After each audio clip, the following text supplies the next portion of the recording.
Hello students, इस video में हम 7th स्टैंडर्ड का क्वेश्चन पेपर डिस्कस कर रहे हैं। ये मैथ्स का क्वेश्चन पेपर है फॉर 60 मार्क्स और आपको टाइम दिया जाएगा 2.5 आवर्स। तो फर्स्ट 3 क्वेश्चंस मैंने डिस्कस किए हैं पहले ही एक वीडियो में जो चैनल पे अपलोड किया गया है।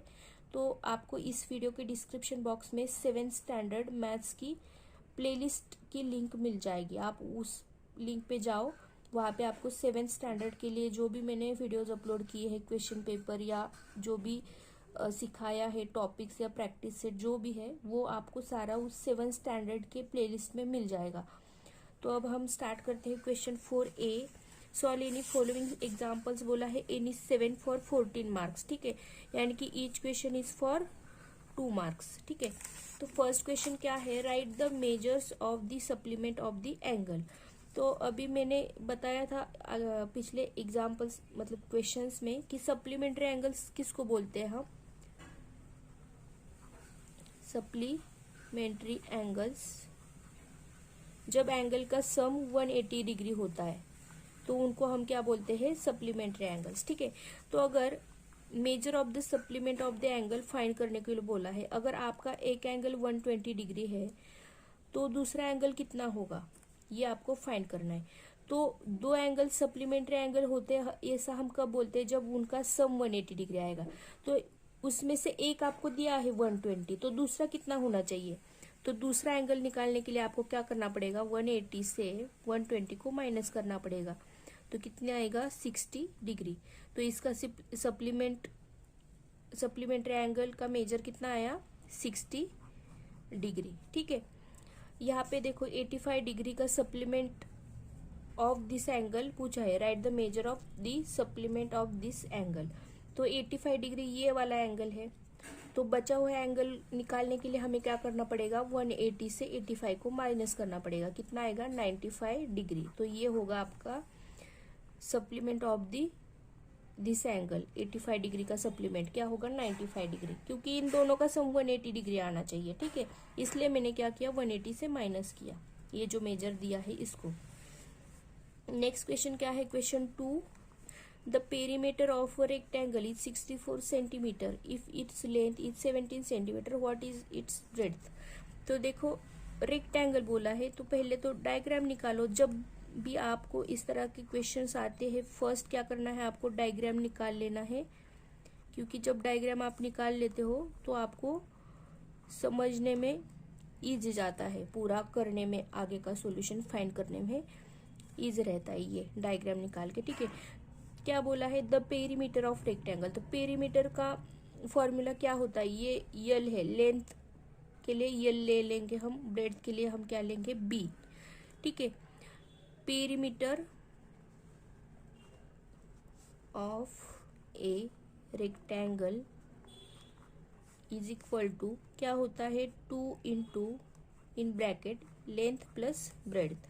तो लेंथ क्या है, 17 आपको दिया है, लेंथ दैट इज यल की वैल्यू 17। लेंथ का फर्स्ट लेटर लिया है मैंने यल, ब्रेड्थ का फर्स्ट लेटर बी लिया है। यहाँ पे आपको निकालना क्या है, ब्रेड्थ निकालना है, ठीक है। तो ये है formula perimeter of a rectangle. तो पेरीमीटर क्या दिया है आपको, 64। तो यहाँ पे आप लिख लो 2l plus b is equal to क्या आ जाएगा, 64। जो भी वैल्यूज है आपके पास पुट कर लो यहाँ पे।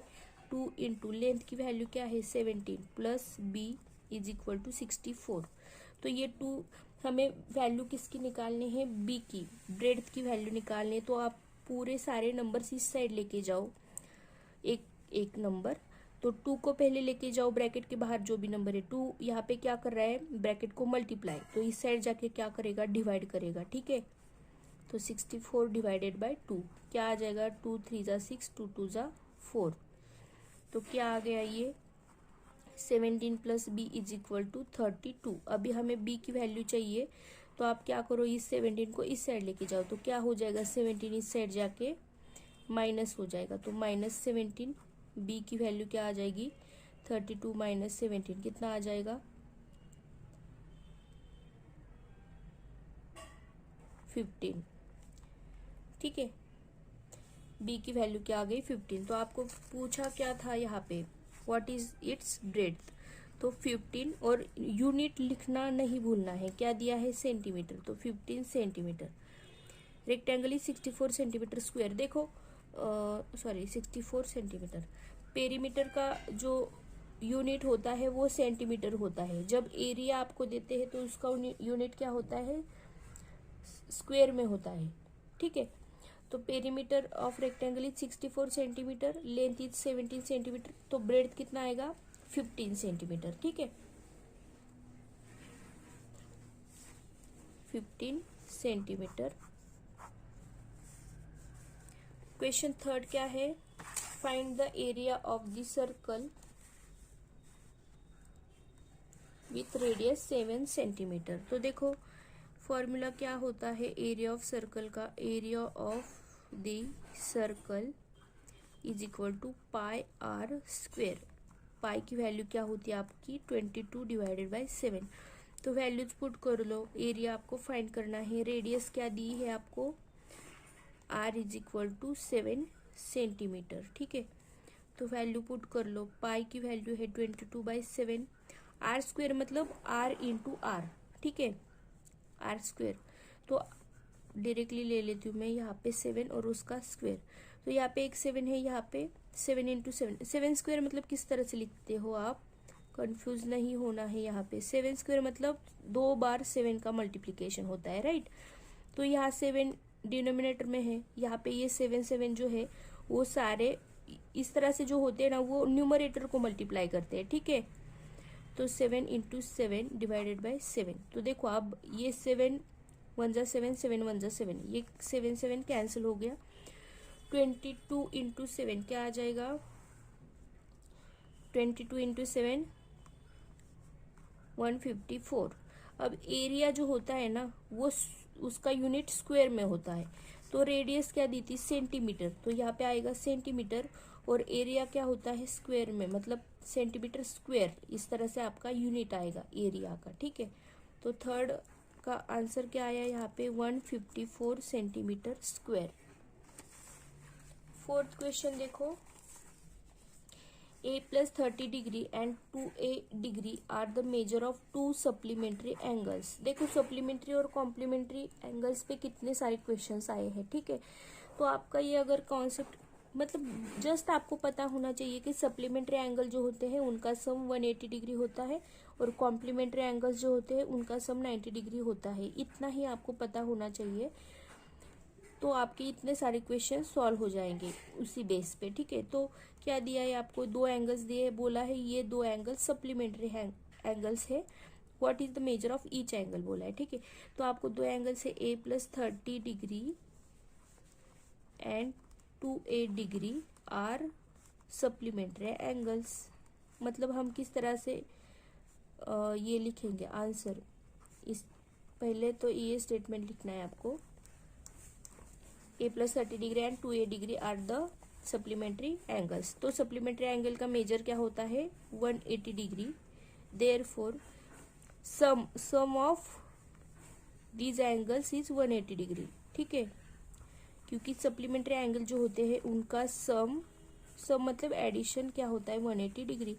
अभी ये जो a plus 30 plus 2a is equal to 180 degree, ये a और a की जो टर्म है वो ऐड हो जाएगी, तो क्या हो जाएगा a प्लस 2a कितने हो गए 3a, ये एक a है और ये 2a कितने हो गए 3a plus 30 degree is equal to 180 degree. a की वैल्यू निकालनी है तो बाकी सारे नंबर इस साइड लेके जाओ। तो देखो यहाँ पे 3a है, इस 30 को इस साइड लेके आओ तो क्या हो जाएगा वो माइनस हो जाएगा, 180 minus 30, 3a is equal to कितना आ गया 150। a की वैल्यू निकालनी है तो 150 को 3 से डिवाइड कर लो, 150 डिवाइडेड बाई 3 कितना हो जाएगा। 3 को डिवाइड क्यों किया मैंने, क्योंकि 3 यहाँ पे मल्टीप्लाई कर रहा था, इस साइड आके क्या करेगा डिवाइड। तो 3 1 जा 3, 3 5 जा 15, तो 5 और ये 0 जो है वो यहाँ पे ले लो। तो a की वैल्यू क्या आ गई आपकी 50। ये तो आपको a की वैल्यू मिल गई, ठीक है। लेकिन आपको क्या पूछा है मेजर फाइंड करो इन एंगल्स का, तो यहाँ पे आपको वैल्यू पुट करनी होगी। a प्लस 30 कितना होगा 50 प्लस 30 दैट इज 80 डिग्री, और ये जो है 2a, तो 2 इंटू 30 कितना होगा 60 डिग्री। ठीक है, तो आपके मेजर ऑफ एंगल्स क्या होगा, क्लास में क्या लिखोगे, measure of 2 supplementary angles is 80 degree and 60।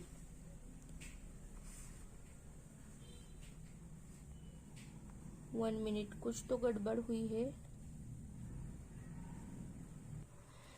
Sorry, यहाँ पे मैंने ए की वैल्यू 30 लिख ली बाय मिस्टेक, ये क्या है वैल्यू 50। ठीक है, तो 2 इंटू 50 कितना होगा 100 डिग्री। ओके, तो measure of 2 supplementary angles is 80 degree and 100 degree. ठीक है, तो ये होगा आपका आंसर। देखो मुझे कैसे समझ में आया कि मेरा गलत हो गया है, जब मैंने 80 और 60 का एडिशन किया तो 180 नहीं आ रहा था।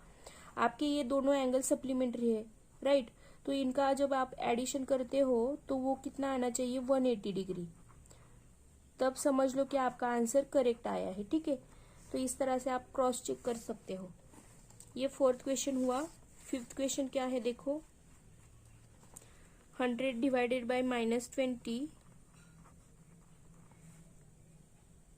प्लस है यहाँ पे प्लस -125 डिवाइडेड बाय -25। तो देखो पहले तो ये सॉल्व कर लो, तो यहाँ पे 20 से 100 को डिवाइड करोगे, ये 0 0 जाएगा, 2 5 जा 10, तो यहाँ पे क्या आएगा -5। ये -5 एक ही है ना, एक ही साइन है माइनस, तो एक नंबर को आ जाएगा। अभी देखो ये ऊपर भी माइनस है नीचे भी माइनस है, तो ये कैंसिल हो जाएगा, माइनस माइनस कैंसिल हो गया। 25 1 जा 25, 25 5 जा 125, 25 को अगर 5 से मल्टीप्लाई करोगे तो क्या आ जाएगा 125, तो यहाँ पे क्या आ गया 5। तो जो भी आया है लिख लो, यहाँ पे -5 था, ये बीच का प्लस साइन और ये 5। तो जब आपके दो नंबर्स के साइन डिफरेंट होते हैं तो क्या हो जाता है एडिशन। ठीक है, तो सॉरी, जब दो नंबर्स के साइन डिफरेंट होते हैं तो क्या हो जाता है subtraction.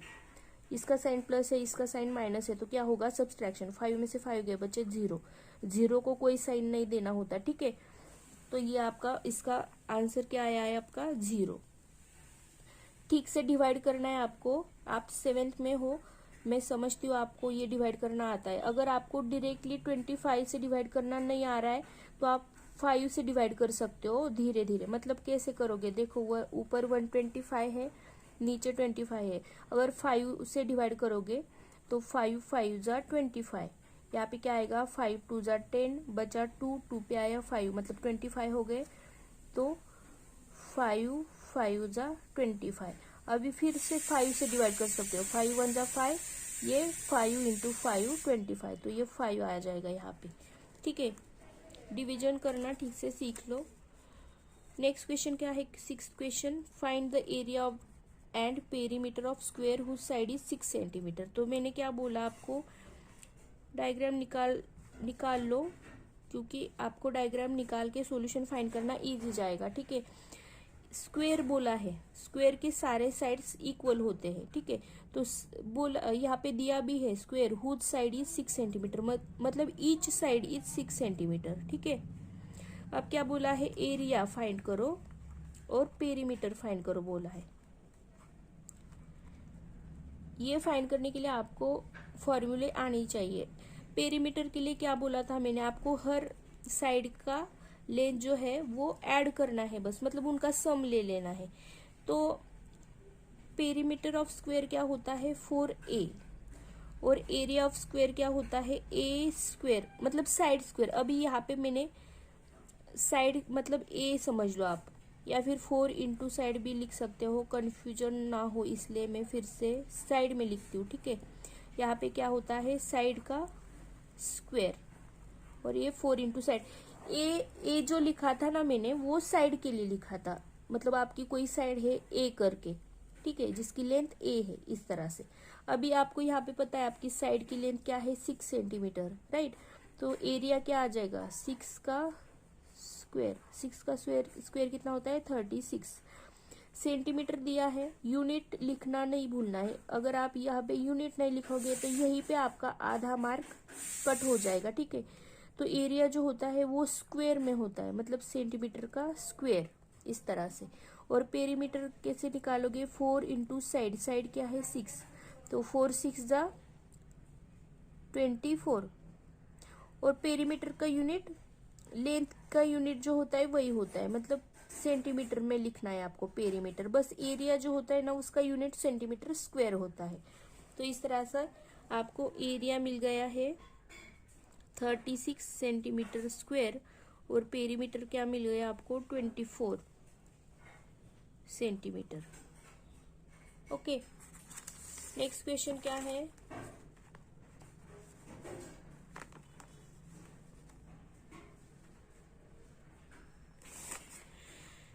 if 7 kg onions cost 140 rupees, how much must we pay for 15 kg onions? ठीक है, तो देखो ये जो क्वेश्चन है वो आपका direct proportion and indirect proportion का जो चैप्टर है वहां से आया है, ठीक है।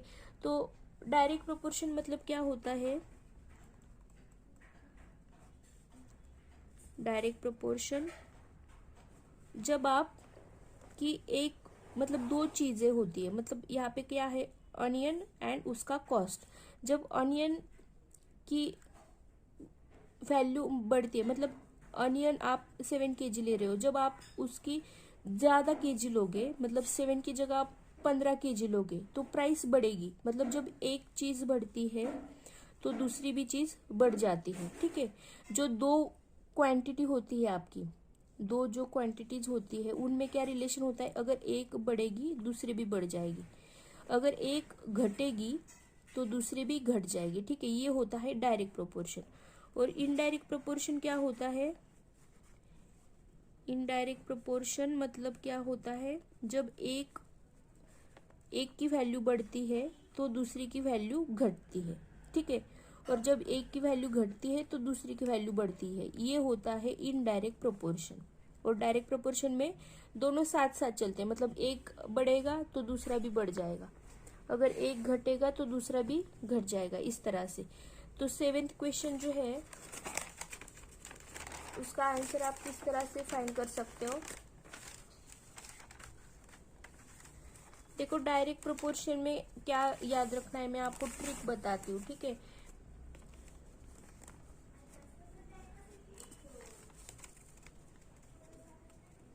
डायरेक्ट प्रोपोर्शन में जो होता है रेशियो कांस्टेंट होता है, डायरेक्ट प्रोपोर्शन में रेशियो कांस्टेंट होता है, कांस्टेंट। और इनडायरेक्ट प्रोपोर्शन में प्रोडक्ट जो होता है वो इक्वल होता है, ठीक है। रेशियो इक्वल होता है और यहाँ पे प्रोडक्ट इक्वल होता है, या फिर प्रोडक्ट कांस्टेंट होता है, ऐसे भी बोल सकते हो, ठीक है। तो यहाँ पे देखो हमें पहले तो ये फाइंड करना है कि ये डायरेक्ट प्रोपोर्शन का एग्जाम्पल है या इनडायरेक्ट प्रोपोर्शन का।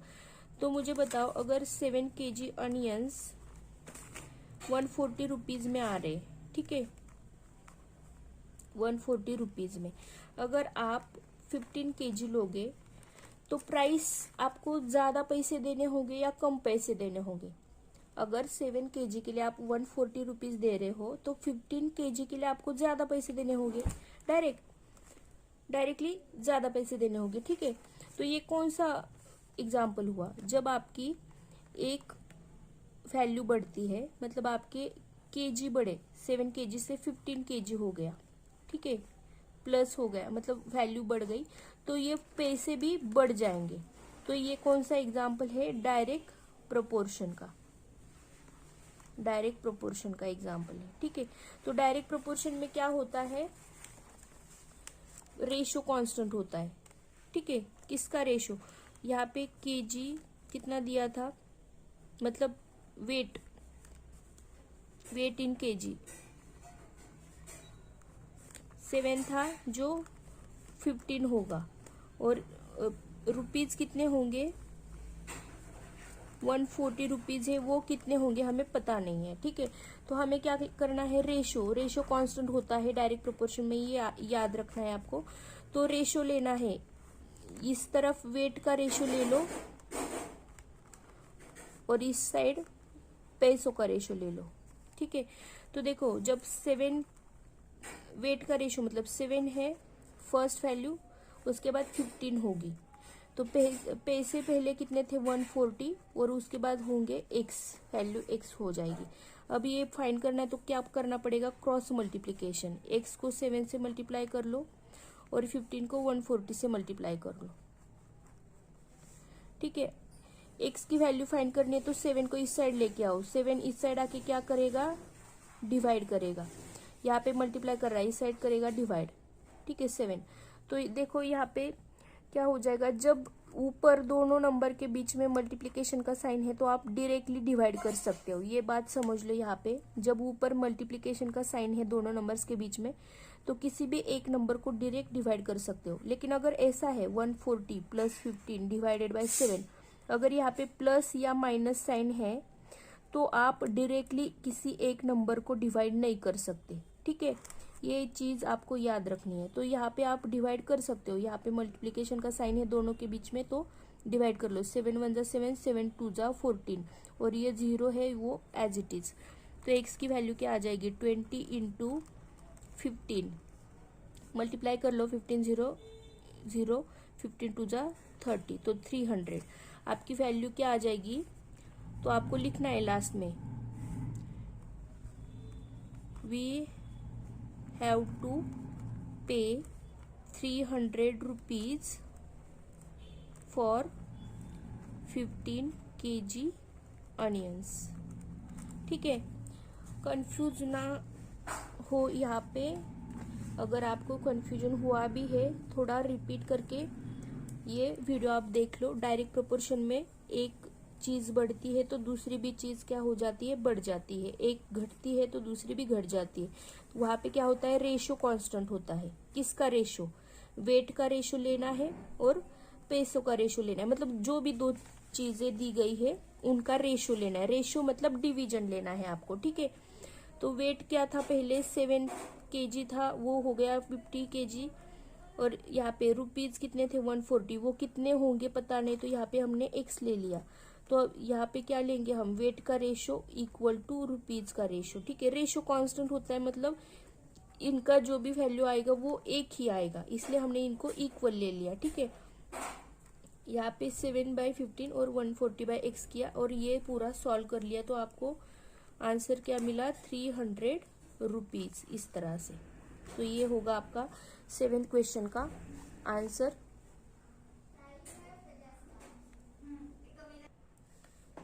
लास्ट क्वेश्चन है, student of a certain school went for a picnic to a farm by बस।